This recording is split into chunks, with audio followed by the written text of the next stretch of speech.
Praise the Lord, hallelujah. Good morning. మీరందరూ బాగున్నారా?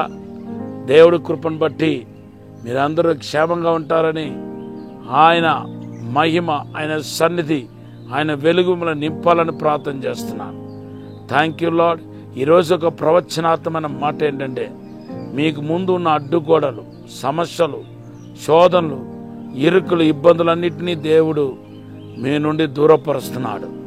మీకు క్షేమం కలగబోతున్నాయి, మీకు మేలు కలగబోతున్నాయని పరిశుద్ధాత్మ దేవుడు చెప్తున్నాడు. ఆదికాండం 12వ అధ్యాయం 2-3 వచనాలు దేవుడు ఈరోజు ప్రవచనార్థంగా మీకు ఇస్తున్నాడు.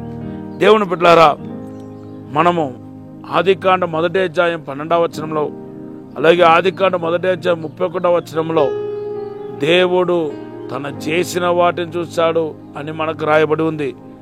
ఆయన సమస్తాన్ని చూచుచున్న దేవుడై ఉన్నాడు అనే విషయాన్ని మనం ధ్యానం చేస్తున్నాం. మనము నిన్న 1 సామెల్ గ్రంథం 16:7లో హృదయాన్ని ఆయన చూస్తాడని మనం చదివాం. అయితే ఈరోజు కేవలం మన హృదయాన్ని చూడటం మాత్రం కాదు, మన చుట్టూ జరుగుతున్న పోరాట సమస్యలన్నింటినీ కూడా ఆయన చూస్తాడు. ఆదికాండ 16వ అధ్యాయం 13వ వచనంలో ఒక స్త్రీకి జరిగిన ఒక ఘోరమైన పరిస్థితిని ఆయన చూచి కనకరపడి స్పందించినట్టుగా మన పరిశుద్ధ గ్రంథంలో చూస్తున్నాం. చదువుతాం. చూచుచున్న దేవుడవు నీవే అను పేరు తనతో మాట్లాడిన యెహోవాకు పెట్టెను. నన్ను చూచుచున్న దేవుడు, అదే ఎల్ రోగి అంటాం మనం, ఎబ్రి భాషలో ఎల్ రోగి. ఎల్ రోగి అని పేరు దేవునికి నామకరణ చేసినట్టుగా మన పరిశుద్ధ గ్రంథంలో చూస్తున్నాం. దేవుని బిడ్డలారా, ఇప్పుడు ఈ హాగర్ ఒక జీవితం ఏంటంటే, పాపం చేయాలని, అక్రమంగా జీవించాలని ఆమె అబ్రహాం ఇంట్లోనికి వెళ్ళలేదు.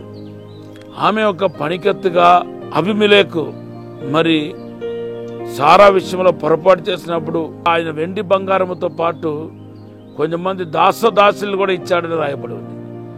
ఆ గుంపులందు వచ్చిన మనిషి ఈ హాగర్.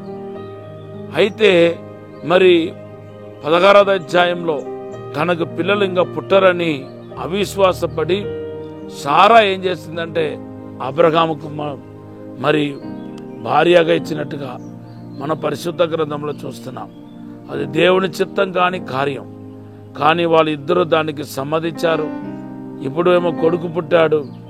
ఇప్పుడు ఆ కొడుకుని బట్టి ఈ సారా అసూయపడి బాధపడి ఆయన్ని వెలివేయాలని చెప్పి, బయటికి పంపించాలని చెప్పి బయటికి తోసేసింది. అటువంటి టైంలోనే ఆమె కేకలు పెట్టడం, ఏడవటం మనం పరిశుద్ధ గ్రంథంలో చూస్తున్నాం. దేవుని బిడ్డారా, తర్వాత మనం చూస్తే పరిశుద్ధ గ్రంథంలో మరి దేవుడు అబ్రహాముతో మాట్లాడుతున్నాడు. నువ్వు ఆగర్ని, ఇస్మాయిల్ని విడిచిపెట్టేయాలి, నువ్వు ఉంచకూడదని బైబిల్లో రాయబడి ఉంది. అది అబ్రహాముకి ఎంతో దుఃఖముగా అనిపించిందంట. అయినా సరే హృదయాన్ని కఠినపరుచుకొని దేవుడు చెప్పాడు కాదని చెప్పి ఆ బిడ్డను హాగర్ని ఎడారిలో విడిచిపెట్టి వచ్చేసాడు. ఆదికాండం 21వ అధ్యాయం 11వ వచనంలో మనం చూస్తున్నాం. అప్పుడు కూడా ఇంకా ఎడారిలో ఆమె ప్రయాణిస్తూ కొద్దిపాటు నీళ్లు తీసుకొచ్చింది. ఆ నీళ్ళు అయిపోయింది, ఇప్పుడు ఆగిపోయింది, నీళ్ళు లేదు.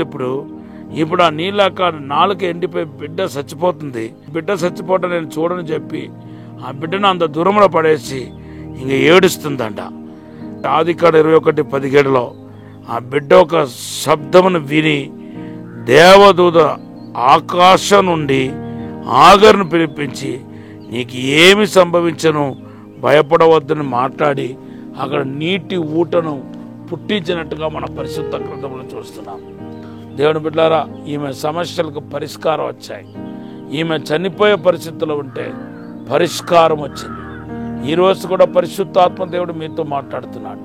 మీ ప్రతి పోరాటానికి, సమస్యలకు పరిష్కారం ఉన్నాయి.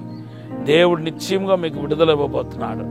మీరు ఏ పోరాటంలో, ఏ శోధనలో, కష్టంలో ఉన్నారో మీకు సంపూర్ణమైన విడుదల లభ్యం కాబోతున్నాయి. దేవుడు ఈ మాటను దీవించనగాక. పరిశుద్ధము నమ్మకమైన పరలోక తండ్రి, నీకు వందనాలు, స్తోత్రాలు ప్రభా. శక్తి చేత కాదు అయ్యా, తండ్రి బలము చేత కాదు, ఆత్మ ద్వారానే సమస్తం జరుగుతున్నారు ప్రభా. మీరే అద్భుతం జరిగించండి. సాతాను వాడి క్రియలను యేసునామములో లయపరచండి. మీరే విడుదల దయచండి ప్రభా. తండ్రి, అద్భుతం జరిగించమని యేసు నామములో అడిగి వేడుకుంటున్నాము తండ్రి. ఆమేన్, ఆమేన్. దేవుడు మన ఆశీర్వదించును గాక. ఈరోజు దేవుడు మనకిచ్చిన వాగ్దానం యోహాను సువార్త 14:14.